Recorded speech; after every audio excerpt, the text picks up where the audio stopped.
While we were talking, the food was brought and served to all. We all enjoyed the food so much after starving the night before. As we were returning to Allahabad, Babaji said, we are returning because Ma had prepared kheer for Babua and looking at the road waiting for us.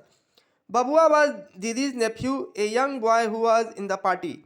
Ma was happy when we returned and said she knew we would be back because Babaji was aware what was in everyone's mind. A very striking thing that I had noticed while going around Kamodgiri with Babaji was that Ram Ram was written on many leaves of the trees around the hillock. I had drawn his attention to them. All he had said at that time was, "It is like that. There is nothing strange about it." 2 days after our return, I was alone with him. He asked how I had felt about our visit to Chitrakoot. I asked him how Ram Ram came to be seen on the leaves. He talked about the sanctity of the place, how Ram had sanctified the whole place by his presence. Each and every piece of stone bears his footprints on them, even the plants and trees, because of their association with him, treasure his name in their bosom.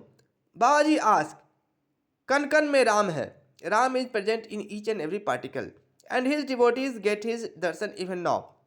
That night in Allahabad, when we had just returned from Chitrakoot, Babaji was in his room and the mothers were with him.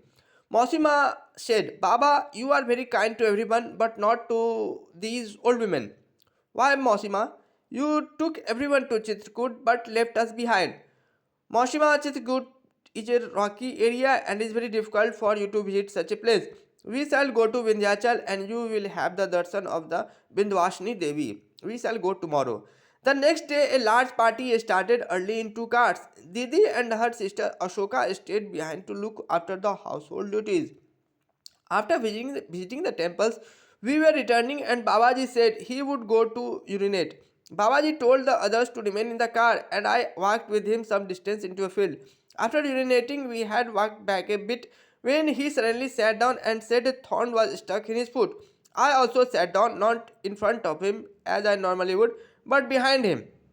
Everyone in the car came rushing out and some began examining his foot.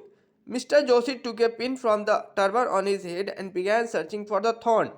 I was sitting behind Babaji, supporting his head which he had placed on my shoulder. Little by little, he leaned his whole body on me. It was so light.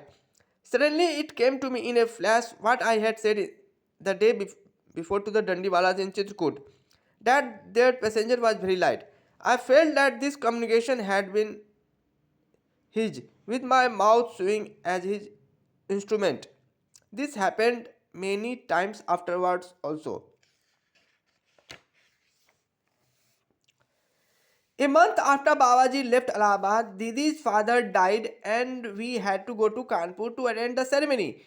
We had no news of Babaji since he had left, but somehow I had the feeling that we would meet him there.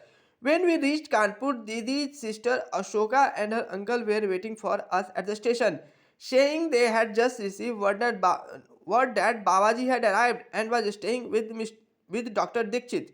We went to his house, but Babaji was not there, having gone to a devotee in another part of the city.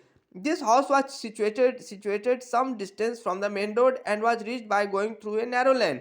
We got down from the car and had started down the dark lane when an old devotee came carrying a flashlight. He had been sent by Babaji, who told him that we were coming and should be met at the road with a lamp.